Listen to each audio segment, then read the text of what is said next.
పశ్చిమ బెంగాల్ సీఎంగా ప్రమాణం చేసిన సువేందు అధికారికి ఏపీ సీఎం చంద్రబాబు అభినందనలు తెలియజేశారు.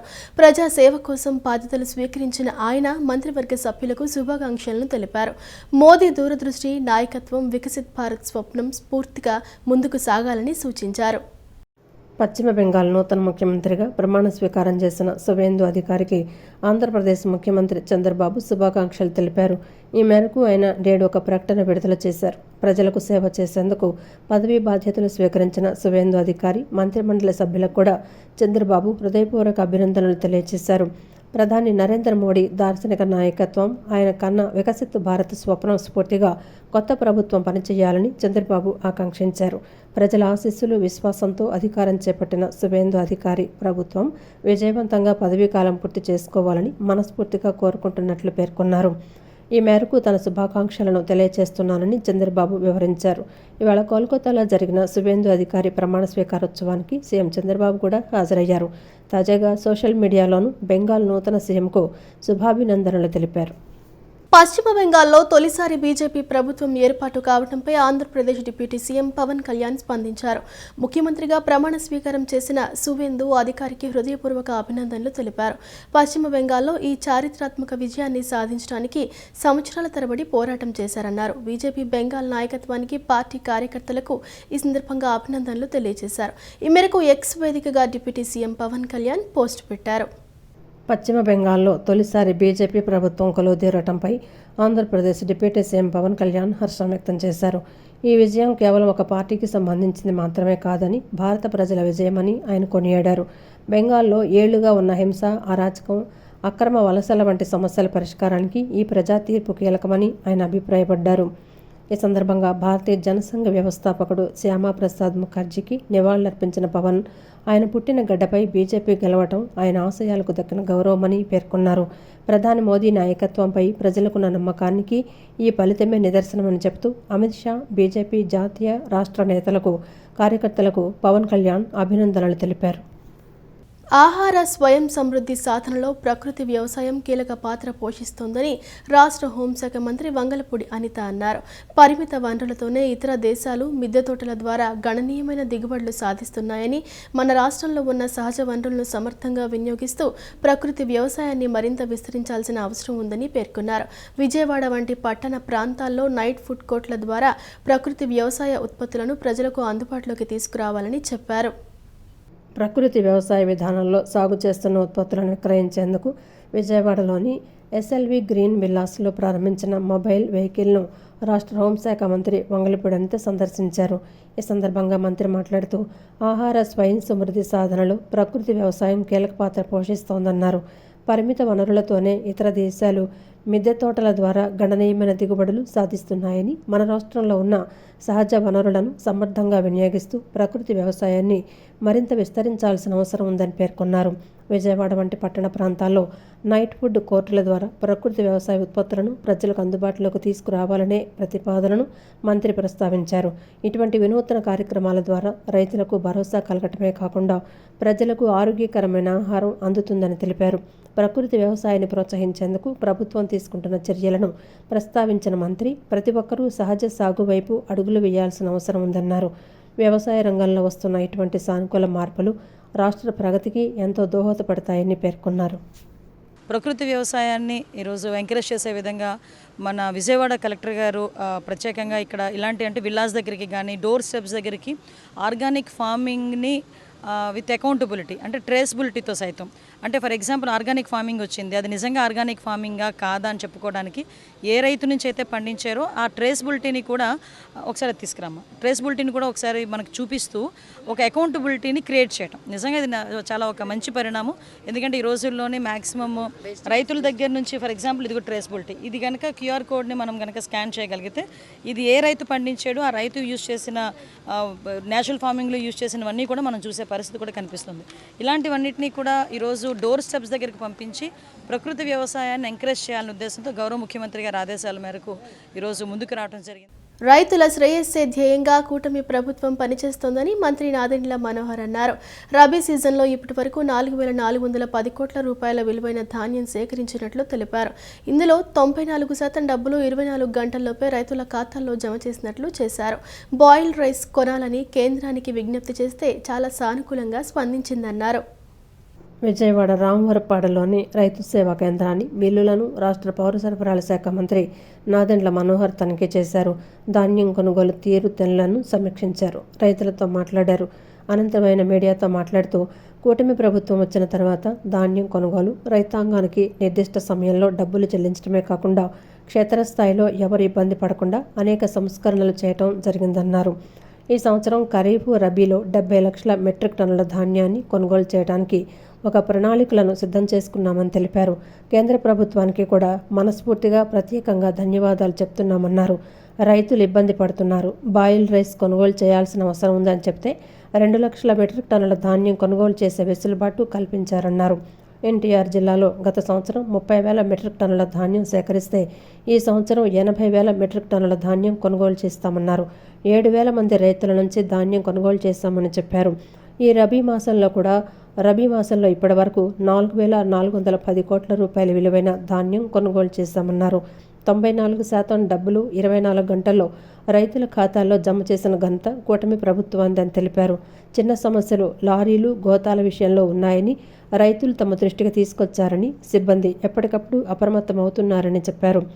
నిర్దిష్ట సమయంలో డబ్బులు చెల్లించడమే కాకుండా క్షేత్రస్థాయిలో ఎవరు కూడా ఇబ్బంది పడకుండా అనేక సంస్కరణలు మా పౌర సరఫరా శాఖ నుంచి, అదేవిధంగా జిల్లా యంత్రాంగం నుంచి, మా కార్పొరేషన్ నుంచి ఎల్లప్పుడూ మేము రైతుకి అందుబాటులో ఉండే విధంగా ఈ కార్యక్రమం చేసుకుంటూనే వచ్చాం. ఊహించని విధంగా ఈ సంవత్సరం సుమారు 70 లక్షల మెట్రిక్ టన్నుల ధాన్యం కొనుగోలు చేయడానికి ఖరీఫ్లోను, రబీలోనూ ఒక ప్రణాళిక సిద్ధం చేసుకున్నాం. దానికి మనస్ఫూర్తిగా కేంద్ర ప్రభుత్వానికి కూడా మా అందరి తరఫున ప్రత్యేకంగా ధన్యవాదాలు. ఎందుకంటే నరేంద్ర మోడీ గారి ప్రభుత్వం వారు కూడా కొంచెం కష్టకాలంలో రైతాంగం ఇబ్బంది పడుతున్నారు, బాయిల్డ్ రైస్ కొనుగోలు చేయాల్సిన అవసరం ఉందంటే మొట్టమొదటిసారి మనకి ఆంధ్రప్రదేశ్కి 2 లక్షల మెట్రిక్ టన్నులు ధాన్యం కొనుగోలు చేసే విధంగా ఒక వెసులుబాటు నిన్ననే మనకి కల్పించారు. మనకి ఎన్టీఆర్ జిల్లాలో ఇప్పుడే జేసీ గారు కూడా చెప్పారు, గత సంవత్సరంతో పోల్చుకుంటే గత సంవత్సరం మేము 30,000 మెట్రిక్ టన్నులు ధాన్యం సేకరిస్తే ఈ సంవత్సరం ఆల్రెడీ 80,000 మెట్రిక్ టన్నులు ధాన్యం మేము కొనుగోలు చేశాం. విధ్వంస పాలన నుంచి వికాస పాలన వైపు రాష్ట్రాన్ని ముఖ్యమంత్రి చంద్రబాబు నాయుడు ముందుకు తీసుకువెళ్తున్నారని మంత్రి గుమ్మిడి సంధ్యారాణి అన్నారు. అమరావతి నిర్మాణానికి రైతులు స్వచ్ఛందంగా భూములు ఇవ్వటం రాష్ట్ర చరిత్రలో గొప్ప సంఘటన అన్నారు.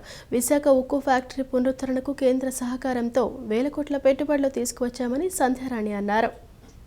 విధ్వంస పాలన నుంచి వికాస పాలన వైపు రాష్ట్రాన్ని ముఖ్యమంత్రి చంద్రబాబు నాయుడు ముందుకు తీసుకువెళ్తున్నారని మంత్రి గుమ్మిడి సంధ్యారాణి అన్నారు. 23 నెలల కూటమి పాలనలో భయపెట్టే రాజకీయాలకు ముగింపు పలికి భరోసా కలిగించే పరిపాలన అందుతోందన్నారు. వైసీపీ హయాంలో ప్రజల సమస్యలు చెప్పుకోవడానికే భయపడేవారని, నేడు ప్రజలకు అందుబాటులో ఉన్న ప్రభుత్వం పనిచేస్తోందని తెలిపారు. వైజాగ్ అంటే ఒకప్పుడు గంజాయి గుర్తొచ్చేదని, నేడు గూగుల్, టీసీఎస్ వంటి ప్రపంచ స్థాయి సంస్థలు గుర్తుకొస్తున్నాయని మంత్రి అన్నారు. అరకు, పాడేరు ప్రాంతాల్లో గంజాయి తోటల స్థానంలో కాఫీ తోటలు విస్తరిస్తున్నాయని తెలిపారు. ఉత్తరాంధ్రకు రైల్వే జోన్ సాధించడం కూటమి ప్రభుత్వ చారిత్రాత్మక విజయంగా చెప్పుకొచ్చారు. యువత చేతిలో ఆయుధాలు కాదు, ఉద్యోగాలు, నైపుణ్యాలు, అవకాశాలు ఉండాలనేదే కూటమి ప్రభుత్వ ఆలోచనని స్పష్టం చేశారు. అమరావతి నిర్మాణానికి రైతులు స్వచ్ఛందంగా భూములివ్వటం రాష్ట్ర చరిత్రలో గొప్ప సంఘటన అన్నారు. విశాఖ ఉక్కు ఫ్యాక్టరీ పునరుద్ధరణకు కేంద్ర సహకారంతో 1,000 కోట్ల పెట్టుబడులు తీసుకొచ్చామని సంధ్యారాణి అన్నారు. గంజాయి నిర్మూలన కోసం ప్రత్యేక కమిటీ ఏర్పాటు చేసి కఠిన చర్యలు చేపట్టామని తెలిపారు.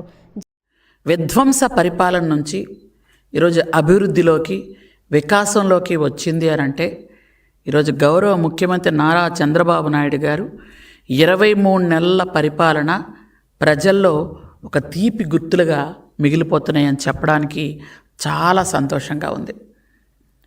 మనందరికి కూడా తెలుసు, గత 5 సంవత్సరాల్లో కరోనా అని 3 సంవత్సరాలు అలా నడిపేశారు.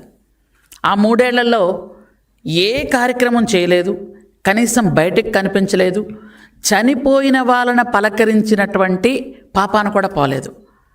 అలాంటి పరిపాలన నుంచి ఆ ఉన్న 2 సంవత్సరాలు కూడా ఇంకా మీకు తెలుసు, ఎవరికి కనిపించలేదు, వినిపించలేదు. ఒక మీటింగులు ఉండవు, కలెక్టర్ల కాన్ఫరెన్స్లు ఉండవు, ఒక క్యాబినెట్లు ఉండవు, ఏమీ ఉండవు. అంతా ఏకఛత్రాధిపత్యం. అలా వెళ్ళినటువంటి పరిపాలన నుంచి ప్రజలు విసిగిపోయి ఈరోజు కూటమి ప్రభుత్వాన్ని ఎంతో అత్యద్భుతంగా గెలిపించిన సంగతి మనందరికి కూడా తెలుసు. ఈరోజు చూసుకున్నట్టయితే రోజుకొకరు మన పార్టీ ఆఫీస్లో ఒక మంత్రి కూర్చొని ఇక్కడున్నటువంటి అర్జీలని, సమస్యల్ని పరిష్కరిస్తున్నారు అని అంటే గౌరవ ముఖ్యమంత్రి చంద్రబాబు నాయుడు గారు ప్రజల మీద ఏ విధంగా దృష్టి పెడుతున్నారో ఒకసారి మీరు ఆలోచించండి. ఈరోజు ఉదయం 10 గంటల నుంచి కూర్చుంటే ఒక 2 అవర్స్ దాకా మొత్తం నాన్ స్టాప్గా మనం చూసుకుంటూ వెళ్తే జనాలు రోజు రోజుకి సంఖ్యాబలం తగ్గుతుంటూ వస్తుంది. మొదట్లో చూసుకుంటే ఎంతమంది ఉండేవాళ్ళు అంటే వేలాది మంది ఉండేవాళ్ళు. 100ల్లోకి వచ్చారు, ఇప్పుడు 10ల్లోకి వచ్చారు. సమస్యని వెంటనే అక్కడ ఉన్న కలెక్టర్ గారికి కానీ, జేసీకి కానీ, అక్కడ అధికారులకు ఫోన్ చేసి వెంటనే పరిష్కరించే దిశగా కూటమి ప్రభుత్వం అడుగులు ముందుకు వేస్తున్నాం. విజయవాడ ఎంపీ కేశినేని చిన్ని నగరవాసులకు ఒక గొప్ప శుభవార్తను తెలియజేశారు. జీవో నెంబర్ 30 ప్రకారం కొండ ప్రాంతాల్లోని 150 గజాలలోపు ప్రభుత్వ పోరంబోకు స్థలాల్లో నివాసం ఉంటున్న పేద ప్రజల ఇళ్లను క్రమబద్ధీకరించాలని తాము చేసిన విజ్ఞప్తికి ముఖ్యమంత్రి చంద్రబాబు నాయుడు సానుకూలంగా స్పందించారని తెలిపారు. దీనివల్ల 3 నెలల్లోనే ఇళ్ల పట్టాల రిజిస్ట్రేషన్ ప్రక్రియ పూర్తి కానుందని, ముఖ్యంగా విజయవాడ తూర్పు మరియు పశ్చిమ నియోజకవర్గాల్లోని సుమారు 30,000 మంది ప్రజల సొంత ఇంటి కల నెరవేరబోతుందని ఆయన పేర్కొన్నారు. గత ప్రభుత్వాలు కొండ ప్రాంత ప్రజలను కేవలం ఓటు బ్యాంకుగా చూస్తే కూటమి ప్రభుత్వం మాత్రం వారి సమస్యలను పరిష్కరించే చేతల ప్రభుత్వమని నిరూపించుకుందని ఎంపీ ఈ సందర్భంగా స్పష్టం చేశారు. మొన్న జరిగిన ఎమ్మెల్యే ఎంపీ మీట్లో మొత్తం అందరం కూడా విజయవాడ నగర వాసులకు ఉన్న జీవో నెంబర్ 30 ద్వారా 150 గజాల స్థలాన్ని రెగ్యులర్ చేయమని వారిని కోరటం, వారు వెంటనే అధికారులకి సూచనలు ఇచ్చి ఇమీడియట్గా 3 నెలల్లో స్థలాలు రెగ్యులరైజ్ అవ్వాలని వారు చెప్పటం, ఇది నిజంగా శుభవార్త. ముఖ్యంగా కొండ ప్రాంతంలో నివసించే గుణదల వెస్టర్కాడ్ నియోజకవర్గంలో నివసించే ఎంతోమంది కొండ ప్రాంత వాసులకు ఇది ఒక నిజమైన శుభవార్త. కూటమి ప్రభుత్వం మాటల ప్రభుత్వం కాదు, చేతల ప్రభుత్వం నిరూపించింది. కాబట్టి ఎన్నో ఏళ్లుగా గుణదలని విజయవాడ పశ్చిమ నియోజకవర్గంలో ఉన్న కొండ ప్రాంత వాసులను ఓటు బ్యాంకుగానే చూసిన రాజకీయ కుటుంబాలు ఉన్నాయి, అంతేకాకుండా రాజకీయ పార్టీలు ఉన్నాయి. మేము చేతల ప్రభుత్వం అని మా ఎమ్మెల్యేలు, నేను, ముఖ్యమంత్రి గారు ఈ జీవో నంబర్ 30ని 3 నెలల్లో పూర్తి చేసి ఈ 30,000 కుటుంబాల చిరకాల కోరిక సొంత ఇంటి కలని నెరవేర్చబోతున్నందుకు మీరందరూ దీన్ని సద్వినియోగం చేసుకోవాలని కోరుకుంటూ, సుదీక్షణ ఫౌండేషన్ చేస్తున్న సుదీర్ఘకాల సేవలను ఆంధ్రప్రదేశ్ రాష్ట్ర మహిళా కమిషన్ చైర్పర్సన్ రాయపాటి శైలజ కొనియాడారు. రోడ్డు ప్రమాదాల్లో కాళ్లు కోల్పోయిన వారికి, పుట్టుకతో నడవలేని స్థితిలో ఉన్నవారికి అండగా నిలవటమే లక్ష్యంగా సుదీక్షణ ఫౌండేషన్ సేవలు అందించడం మానవతా విలువలకు నిదర్శనమని పేర్కొన్నారు. సంస్థ ద్వారా మహిళలకు ఉచిత టైలరింగ్, నిరుద్యోగ యువతకు కంప్యూటర్ శిక్షణ ఇచ్చి ఉపాధి కల్పించడం సంస్థ సేవాభావానికి నిదర్శనమన్నారు. ఎంబీవీకే భవనంలో సుదీక్ష ఫౌండేషన్ ఆధ్వర్యంలో వివిధ కారణాలతో కాళ్ళు, చేతులు కోల్పోయిన వారికి ఉచితంగా ప్రకృతి అవయవాల అమరిక కార్యక్రమం జరిగింది. ఈ కార్యక్రమానికి ముఖ్య అతిథిగా ఆంధ్రప్రదేశ్ రాష్ట్ర మహిళా కమిషన్ చైర్పర్సన్ రాయపాటి శైలజ పాల్గొన్నారు. ఈ సందర్భంగా ఆమె మాట్లాడుతూ చిగురుపాటి విమల ఆధ్వర్యంలో నిర్వహిస్తున్న సుదీక్ష ఫౌండేషన్ అనేక సామాజిక హితకరమైన కార్యక్రమాలు చేస్తున్నారన్నారు. ముఖ్యంగా వివిధ కారణాలతో కాళ్ళు, చేతులు కోల్పోయిన వారికి కృత్రిమ అవయవాలను దానం చేస్తున్నారన్నారు. మానవతా దృక్పథంతో చేస్తున్న సేవా కార్యక్రమాలను ప్రోత్సహించాల్సిన అవసరం ఎంతైనా ఉందన్నారు. కష్టాన్ని సేవగా మార్చుకొని తను పడిన కష్టాన్ని ఇంకే తల్లిదండ్రులు కూడా అనుభవించకూడదు. ఏదైతే ఒక రోడ్ ట్రాఫిక్ యాక్సిడెంట్లో తన కొడుకుని పోగొట్టుకున్నారో, ట్రీట్మెంట్ డిలే అవ్వటం వల్ల కానివ్వండి, లేకపోతే రోడ్ మీద ఎవరు పట్టించుకోవటం వల్ల అయితే ఈ కష్టం అనేది జరిగింది. ఈ రోడ్ ట్రాఫిక్ యాక్సిడెంట్ వల్ల జరిగింది కాబట్టి అవేర్నెస్ అనేది క్రియేట్ చేయటం, సుదీక్షణ ఆ బాబు పేరుతో ఒక ఫౌండేషన్ పెట్టి సుదీక్షణ ఫౌండేషన్ అని 19 ఏళ్ళగా కూడా అవేర్నెస్ క్రియేట్ చేయటం రోడ్ సేఫ్టీ మీద. అలాగే కోర్టులో కూడా పిల్ వేశారు. యాక్సిడెంట్ కేసెస్ని తీసుకెళ్ళినప్పుడు హాస్పిటల్కి చాలామంది నెగ్లెక్ట్ చేస్తున్నారు, అది చేయకూడదు, ట్రీట్మెంట్ చేయాలని చెప్పి పిల్ వేసి అది కూడా గెలవటం జరిగింది. సో ఆ భాగంగా ఈ ఫౌండేషన్ క్రియేట్ చేసి హెల్త్ అవేర్నెస్, అలాగే కాళ్ళు చేతులు పోయిన వాళ్ళు యాక్సిడెంట్ వల్ల కానివ్వండి, లేకపోతే డయాబెటీస్ వల్ల కానివ్వండి, వీళ్ళందరికీ కూడా అదొక అంగవైకల్యం అనేది తెలియకుండా వాళ్ళ జీవితం నార్మల్గా ఉండాలని చెప్పి కృత్రిమ కాళ్ళు కానీ చేతులు కానీ ఇవన్నీ అంటే తనకున్న దాంట్లో ఏదో ఎక్కువ డబ్బులుండి ఏదో చేయట్లేదు, తనకున్న కొంచెం దాంట్లోనే సేవ చేస్తూ దాన్ని చూసి ఎంతోమంది కూడా విరాళాలు ఇవ్వటం కానీ ముందుకొచ్చి ఈ ఫౌండేషన్ని దాదాపు 19 ఏళ్ళు నడపడం అంటే ఈజీ కాదు. అనంతరం ఫౌండేషన్ నిర్వాహకురాలు చిగురుపాటి విమల మాట్లాడుతూ గత 19 ఏళ్లుగా సంస్థ ద్వారా అనేక సేవా కార్యక్రమాలు చేపడుతున్నామన్నారు. ఇప్పటి వరకు దాదాపు 5,000 మందికి కృత్రిమ కాళ్లు అమర్చామన్నారు. కేవలం కాళ్ల పంపిణీనే కాకుండా అడవినెక్కలలోని కమ్యూనిటీ సెంటర్ ద్వారా మహిళలకు ఉచిత టైలరింగ్, నిరుద్యోగ యువతకు కంప్యూటర్ శిక్షణ ఇచ్చి ఉపాధి కల్పిస్తున్నామని వివరించారు. అలాగే ప్రతి నెల మొదటి ఆదివారం ఉచిత నేత్ర వైద్య శిబిరాలు నిర్వహిస్తున్నట్లు చెప్పారు. Visakhapatnam metropolitan region development authority master ప్లాన్పై రాష్ట్ర పురపాలక శాఖ మంత్రి నారాయణ ప్రజాప్రతినిధులు మరియు అధికారులతో సమగ్ర సమీక్ష సమావేశం నిర్వహించారు. 2021లో విడుదల చేసిన మాస్టర్ ప్లాన్లో అనేక అవకతవకలు జరిగాయని ఫిర్యాదులు రావడంతో కూటమి ప్రభుత్వం అధికారంలోకి వచ్చాక ప్రజల అభిప్రాయాలకు అనుగుణంగా మార్పులు చేశామని తెలిపారు. రీఅలైన్మెంట్ వంటి అంశాలపై ఎమ్మెల్యేల సూచనలను పరిగణలోకి తీసుకుని త్వరలోనే ఫైనల్ మాస్టర్ ప్లాన్ విడుదల చేస్తామని వెల్లడించారు. Visakhapatnam metropolitan region development authority master ప్లాన్పై రాష్ట్ర పురపాలక శాఖ మంత్రి నారాయణ ప్రజాప్రతినిధులు మరియు అధికారులతో సమగ్ర సమీక్షా సమావేశం నిర్వహించారు. ఈ సమావేశంలో మంత్రి కొండపల్లి శ్రీనివాసు, ఎంపీలు శ్రీభరత్, కలిశెట్టి అప్పలనాయుడుతో పాటు పలువురు ఎమ్మెల్యేలు, ఉన్నతాధికారులు పాల్గొన్నారు. నియోజకవర్గాల వారీగా మాస్టర్ ప్లాన్ రూపకల్పనపై అధికారులు ప్రజెంటేషన్ ఇవ్వగా ప్రజాప్రతినిధుల నుంచి అభ్యంతరాలు మరియు సూచనలను మంత్రి స్వీకరించారు. ఈ సందర్భంగా మంత్రి నారాయణ మాట్లాడుతూ 2021లో విడుదల చేసిన మాస్టర్ ప్లాన్లు అనేక అవకతవకలు జరిగాయని ఫిర్యాదులు రావడంతో కూటమి ప్రభుత్వం అధికారంలోకి వచ్చాక ప్రజల అభిప్రాయాలకు అనుగుణంగా మార్పులు చేశామని తెలిపారు. విఎంఆర్డీఏ పరిధిలోని 6,836 చదరపు కిలోమీటర్లలో ప్రస్తుతం 4,380.67 చదరపు కిలోమీటర్ల మేర మాస్టర్ ప్లాన్ సిద్ధమైందని, మిగిలిన భాగానికి ఖరగ్పూర్ ఐఐటి మాస్టర్ ప్లాన్ రూపొందిస్తోందని వివరించారు. ఈ ప్లాన్పై సుమారు 3,720 అభ్యంతరాలు వచ్చాయని, రోడ్ల వెడల్పు మరియు రీఅలైన్మెంట్ వంటి అంశాలపై ఎమ్మెల్యేల సూచనలను పరిగణలోకి తీసుకొని త్వరలోనే ఫైనల్ మాస్టర్ ప్లాన్ విడుదల చేస్తామని వెల్లడించారు. మౌలిక సదుపాయాల కల్పనలో భాగంగా విఎంఆర్డీఏ పరిధిలో 15 ప్రయారిటీ రోడ్లను నిర్మిస్తున్నామని, ముఖ్యంగా నగరం నుండి భోగాపురం ఎయిర్పోర్టుకు అనుసంధానంగా 7 రోడ్లను యుద్ధ ప్రాతిపదికన చేపడుతున్నామని మంత్రి తెలిపారు. ఇందులో ఇప్పటికే 3 రోడ్లు పూర్తయ్యాయని పేర్కొన్నారు. అలాగే రాంబిల్లి నుంచి అనకాపల్లి వరకు 106 కిలోమీటర్ల మేర సెమీ రింగ్ రోడ్డు నిర్మిస్తామని, దీనికోసం ల్యాండ్ పూలింగ్ విధానంలో భూసేకరణ చేపడతామని స్పష్టం చేశారు. ఏ సిటీకైనా ఏదైనా డెవలప్ అయ్యేటప్పుడు కాన్సెప్ట్ ప్లాన్, మాస్టర్ ప్లాన్ ఉండాలి. అది ఉన్నప్పుడు ఆ సిటీ సక్రమంగా డెవలప్ అవుతుంది, ప్రజలకు ఇబ్బంది లేకుండా టౌన్ ప్లానింగ్ ఉంటుంది. ఆ ఉద్దేశంతో యాక్చువల్గా ప్రజల దగ్గర నుంచి వినతులు తీసుకునేది వాళ్ళు ఇచ్చారు. వాటి మీద 1 by 1 డీటెయిల్గా డిస్కస్ చేసాము. అయితే ఇద్దరు శాసనసభ్యులు గంటా శ్రీనివాస్ గారు, వెలగపూడి రామకృష్ణ గారు ఇద్దరు లేరు. వాళ్ళు కూడా యాక్చువల్గా రిటర్న్గా పంపించారు మాకు ఇవి కావాలని. అయితే వారు రేపు వస్తున్నారు.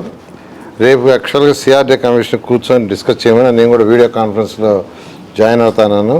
మిగతా శాసనసభ్యులందరూ ఎవరైతే ఈరోజు ఇన్వాల్వ్ అయ్యారో వాళ్ళందరూ కూడా ఆల్మోస్ట్ క్లియర్ చేసాం. 99% యాక్చువల్గా ప్రజల దగ్గర నుంచి వినతులు అట్లన్నీ డిస్కస్ చేసి మాస్టర్ ప్లాన్ దెబ్బతినకుండా ఫ్యూచర్లో రోడ్లు అవి కంజెషన్ కాకుండా ఎక్కడైతే మిక్స్ యూజ్ రావాలో, ఎక్కడైతే రెసిడెన్షియల్ రావాలో, ఎక్కడైతే కమర్షియల్ రావాలో, ఎక్కడైతే ఇండస్ట్రీస్ రావాలో వాటన్నిటిని దృష్టిలో పెట్టుకుని యాక్చువల్గా ఆల్మోస్ట్ అన్నీ క్లియర్ అయిపోయినాయి.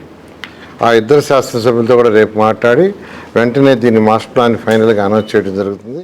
ఆకాశవాణి స్థాపితమై 90 సంవత్సరాలు పూర్తి కావస్తున్న శుభ సందర్భంగా విజయవాడ కేంద్రం ఏడాది పొడవునా ప్రత్యేక ఉత్సవాలను నిర్వహిస్తున్నట్లు అధికారులు వెల్లడించారు. ఈ వేడుకల్లో భాగంగా మే 10వ తేదీ సాయంత్రం 6 గంటలకు విజయవాడలోని తుమ్మలపల్లి కళాక్షేత్రంలో భారీ సాంస్కృతిక కార్యక్రమాన్ని ఏర్పాటు చేసినట్లు వెల్లడించారు. ఇందులో ప్రసిద్ధ సర్వేపల్లి సిస్టర్స్ గాత్ర కచేరీతో పాటు పసుపులేటి అయ్యప్ప స్వామి బృందం ప్రదర్శించే గరగ నృత్యం ప్రత్యేక ఆకర్షణగా నిలవనున్నాయి. ఆకాశవాణి 90 సంవత్సరాలు పూర్తి చేసుకున్న సందర్భంగా వివిధ కార్యక్రమాలు నిర్వహించనున్నట్లు regional channel manager B Someswararao, programme head Divya, ప్రాంతీయ వార్తా విభాగం అధిపతి ఎన్వి రాజు తెలిపారు. విజయవాడలోని ఆకాశవాణి కేంద్రంలో ఏర్పాటు చేసిన విలేకరుల సమావేశంలో వారు మాట్లాడుతూ గళం సెల్ ద్వారా యువత, విద్యార్థులు, శ్రోతలను ఆకాశవాణి భాగస్వామ్యం చేయనుందని చెప్పారు. ఈ మేరకు ఈ నెల 10వ తేదీన సాయంత్రం 6 గంటలకు విజయవాడలో భారీ ఎత్తున సాంస్కృతిక కార్యక్రమాలను నిర్వహించనున్నామన్నారు. ఇప్పటికే విద్యార్థుల కోసం నిర్వహించిన వ్యాసరచన, వక్తృత్వ పోటీల విజేతలకు ఇదే వేదికపై బహుమతులు ప్రదానం చేయనున్నట్లు తెలిపారు. విజేతలకు ఒకరోజు రేడియో జోకీగా వ్యవహరించారు. దీని అవకాశాన్ని కల్పిస్తున్నట్లు ప్రోగ్రాం వెల్లడించారు. నేటి డిజిటల్ యుగంలో వార్తలు ఎన్నో వస్తున్నా ఆకాశవాణి వార్తలకు ఉండే ప్రామాణికత మరియు జెన్యూనిటీ ఇప్పటికీ చెక్కు చెదరలేదని పేర్కొన్నారు. ప్రజలు సమయాన్ని సరిచూసుకోవడానికి ఆకాశవాణి సిగ్నేచర్ ట్యూన్ను ఒక ప్రామాణికంగా భావిస్తారని, అది తమకు గర్వకారణమని ఆయన అన్నారు. మే 19వ తేదీ ఉదయం 6:30 గంటలకు రన్ ఫర్ హెల్త్ కార్యక్రమాన్ని నిర్వహించనున్నట్లు తెలిపారు. గత 90 ఏళ్లలో మంగళంపల్లి బాలమురళీకృష్ణ, కె విశ్వనాథ్, మారుతీరావు, కొంగర జగ్గయ్య, గాయని సునీత వంటి ఎందరో మహానుభావులను కళాకారులుగా తీర్చిదిద్దిన ఘనత ఆకాశవాణికి ఉందని ఈ సందర్భంగా గుర్తు చేసుకున్నారు. మే 10వ తేదీ సాయంత్రం 6 గంటలకు విజయవాడలోని తుమ్మలపల్లి కళాక్షేత్రంలో భారీ సాంస్కృతిక కార్యక్రమాన్ని ఏర్పాటు చేసినట్లు వెల్లడించారు. ఇందులో ప్రసిద్ధ సర్వేపల్లి సిస్టర్స్ గాత్ర కచేరీతో పాటు పసుపులేటి అయ్యప్ప స్వామి బృందం ప్రదర్శించే గరగ నృత్యం ప్రత్యేక ఆకర్షణగా నిలవనున్నాయన్నారు. ఎలాంటి లాభాపేక్ష లేకుండా నడుస్తున్న సంస్థ ఆకాశవాణి తెలియజేయడానికి నేను సంతోషిస్తున్నాను. అలాగే కార్యక్రమాలు రూపొందించడంలో ఎన్నో ప్రత్యేకతలు, ఎన్నో వివిధ భాషల్లో ఆల్మోస్ట్ 23 లాంగ్వేజెస్లో మా ఆకాశవాణి ప్రసారం చేస్తూ ఉంది.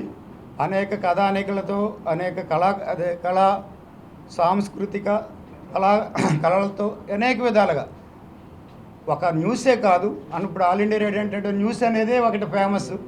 ఆల్ ఇండియా రేడియో న్యూసే కాదు, కళలకు కూడా ప్రత్యేకమైన కళలు ఎప్పటికప్పుడు దాని పంతాను మార్చుకుంటూ పబ్లిక్కి చేరువవుతూ ఉంది.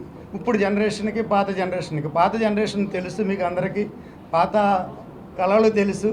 ఇప్పుడు జనరేషన్కి ఏ విధమైన కార్యక్రమాలు కావాలో ఆ విధంగా మేము కూడా మార్పు చెందుతూ ఆ విధంగా రూపొందిస్తూ జరుగుతూ ఉంది.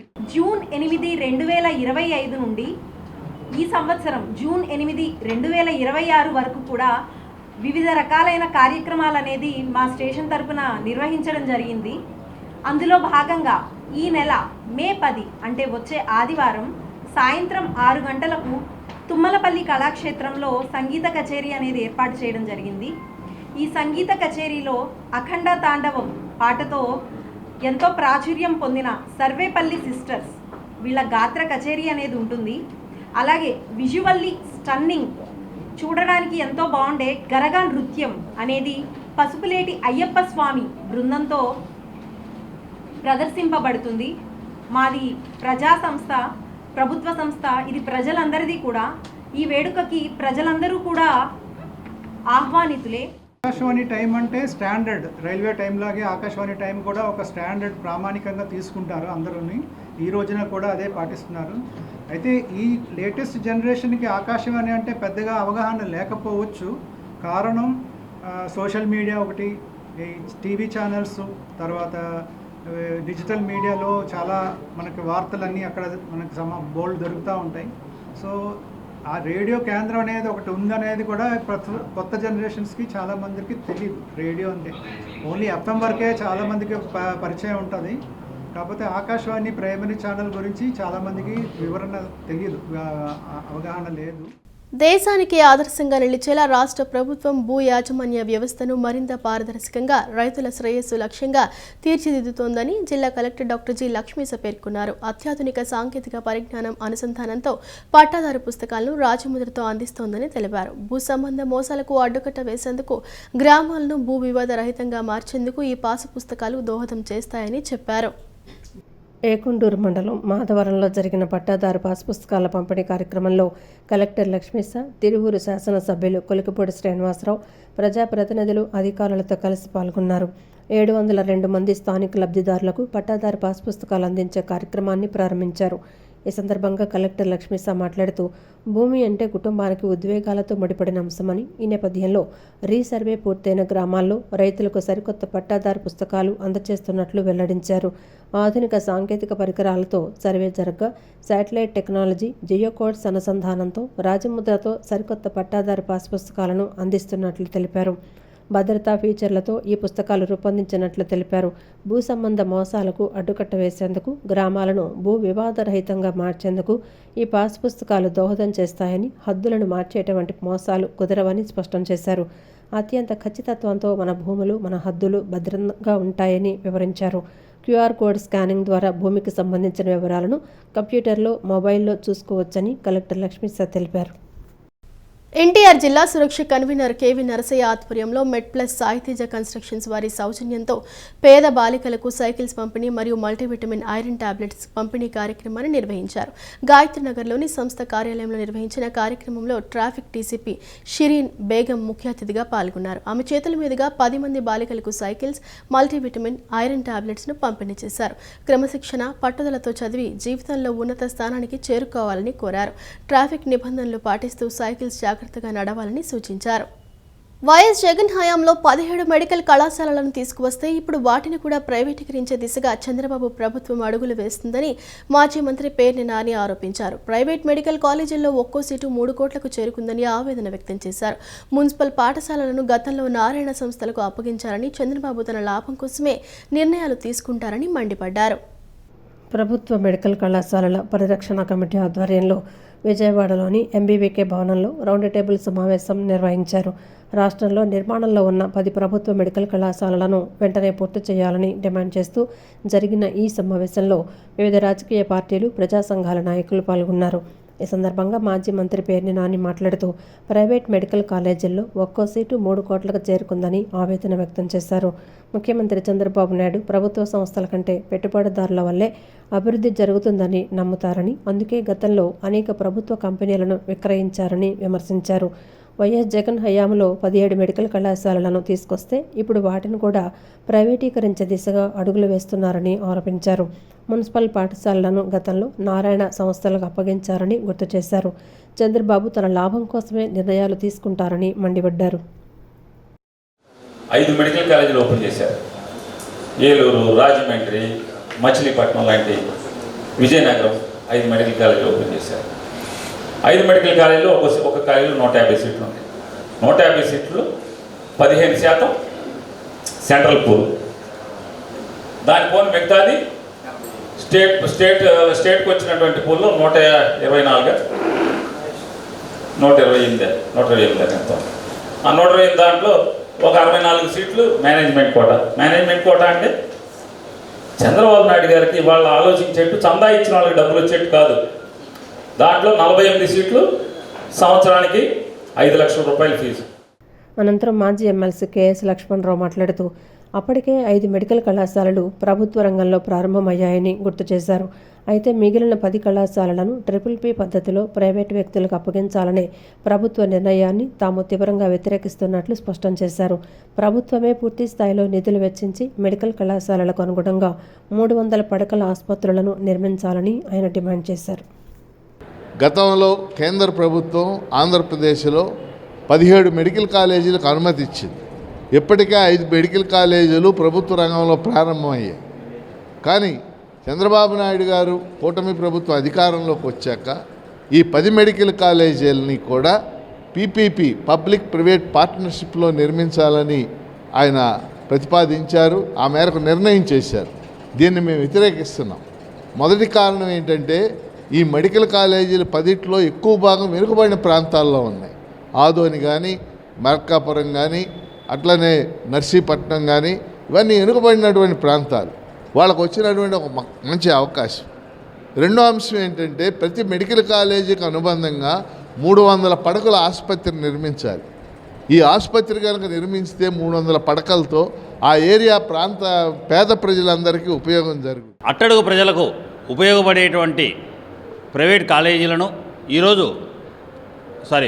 అట్టడుగు ప్రజలకు ఉపయోగపడేటువంటి ప్రభుత్వ కాలేజీలను ఈరోజు ప్రైవేట్ పరం చేయడం అన్నటువంటిది అన్యాయమైనటువంటిది. అదేవిధంగా ఈ కాలేజీలన్నీ కూడా ప్రభుత్వ ఆధీనంలో ఉంటే ఎంతోమంది డాక్టర్లు ఉచితంగా చదువుకునేదానికి అవకాశం ఉంది. వారందరూ ఉచితంగా చదువుకున్నటువంటి పరిస్థితుల్లో ఉంటేనే వాళ్ళు సమాజానికి ఏదైనా కానీ సేవ చేసేదానికి ఆస్కారం కూడా ఉంటుంది.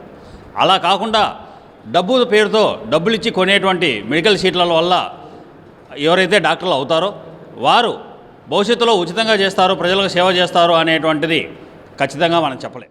రాష్ట్రంలో నూతన విద్యా సంవత్సరం ప్రారంభం కానున్న నేపథ్యంలో విద్యారంగంలో సమూల సంస్కరణలు చేపట్టాలని ఏపీ ప్రైవేట్ టీచర్స్ ఫెడరేషన్ అధ్యక్షురాలు డాక్టర్ ప్రసన్న, ఏపీసీఎల్సీ అధ్యక్షులు పి శ్రీనివాస్ డిమాండ్ చేశారు. ఉన్నత విద్యకు బడ్జెట్ కేటాయింపులను గణనీయంగా పెంచాలని, వెనుకబడిన వర్గాలు మరియు మైనార్టీల కోసం ప్రత్యేక ఎడ్యుకేషన్ బడ్జెట్ ఫ్రేమ్వర్క్ తీసుకురావాలని కోరారు. విద్యా సంస్థల్లో సమానత్వం, పారదర్శకతను కాపాడేందుకు అందరూ కలిసికట్టుగా పోరాడాలని వారు పిలుపునిచ్చారు. రాష్ట్రంలో నూతన విద్యా సంవత్సరం ప్రారంభం కానున్న నేపథ్యంలో విద్యారంగంలో సమూల సంస్కరణలు చేపట్టాలని డిమాండ్ చేస్తూ students Islamic organisation of India Andhra Pradesh శాఖ ఆధ్వర్యంలో విజయవాడ గాంధీనగర్ ప్రెస్ క్లబ్లో విలేకరుల సమావేశాన్ని నిర్వహించారు. ఈ సందర్భంగా ఏపీ ప్రైవేట్ టీచర్స్ ఫెడరేషన్ అధ్యక్షురాలు డాక్టర్ ప్రసన్న, ఏపీసీఎల్సీ అధ్యక్షులు P Srinivas, students Islamic organisation of India జాతీయ కార్యదర్శి యానుస్ ముల్లా, రాష్ట్ర అధ్యక్షుడు అమీర్ ఫహద్ మాట్లాడారు.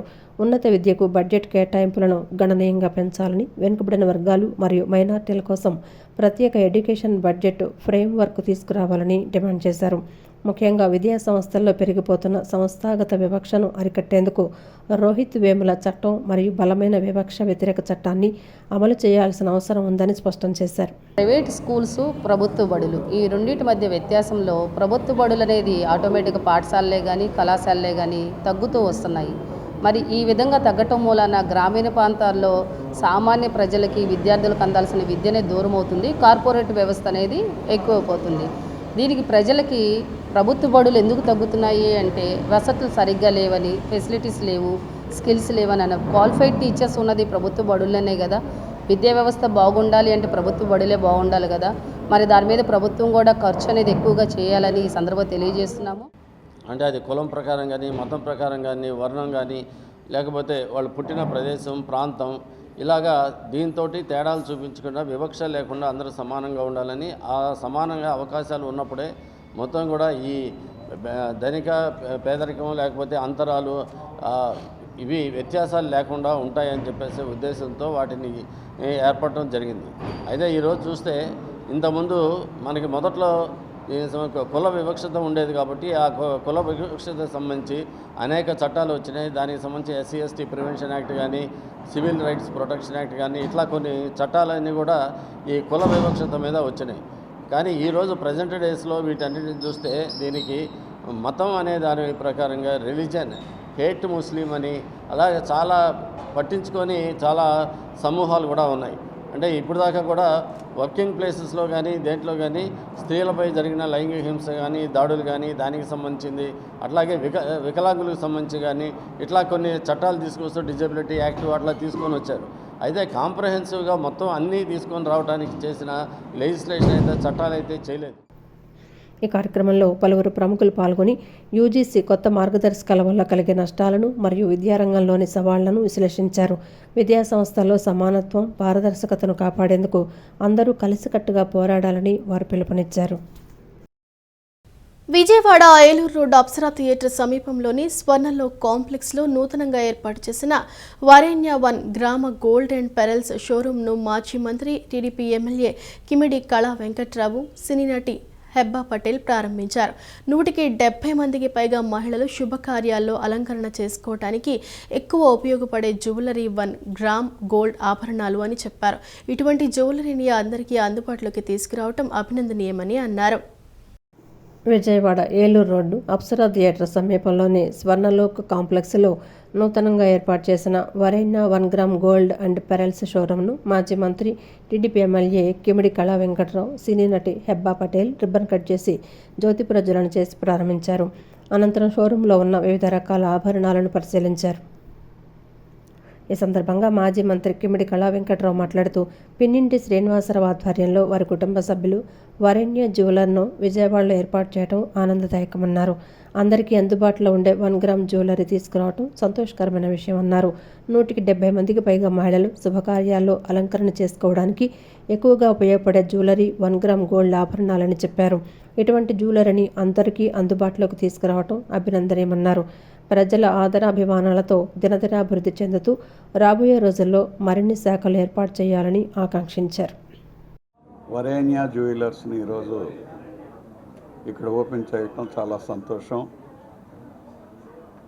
అందరికీ అందుబాటులో ఉండేటటువంటి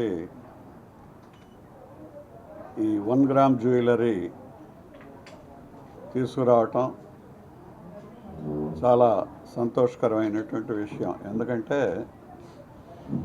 170 మంది పైన ఏవైనా ఫంక్షన్స్ చేసుకునేటప్పుడు ఆ రోజున అలంకరణ చేసుకోవటానికి కానీ,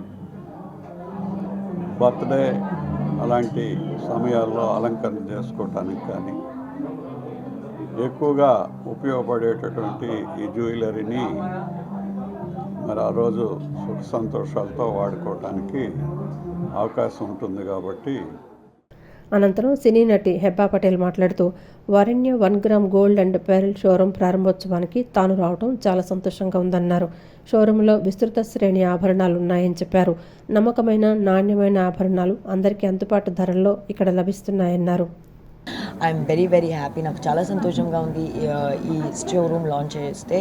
అండ్ మీ ఇద్దరికి congratulations, all the very best. నేను కలెక్షన్స్ చూశాను, వెరైటీ చూశాను, ప్రైసెస్ చూశాను, అన్ని options like best prices, best డీల్స్లో బెస్ట్ క్వాలిటీ నేను చూసిన తర్వాత చెప్తున్నాను. సో మీరు విజయవాడలో ఖచ్చితంగా Varenya 1 gram gold and pearl jewellery షోరూమ్కి రండి. అనంతరం షోరూం నిర్వాహకులు సంపత్ కుమార్ పెన్నింటి మాట్లాడుతూ తమ వద్ద జడో కుందన్, మోజో నైట్స్, టెంపుల్, సీజెడ్ కలెక్షన్స్ను ట్రెడిషనల్ ఫ్యాన్సీ వేర్గా ధరించవచ్చని తెలిపారు. 100 రూపాయల నుంచి 15,000 రూపాయల విలువ గల ఆభరణాలు తమ వద్ద ఉన్నాయని చెప్పారు.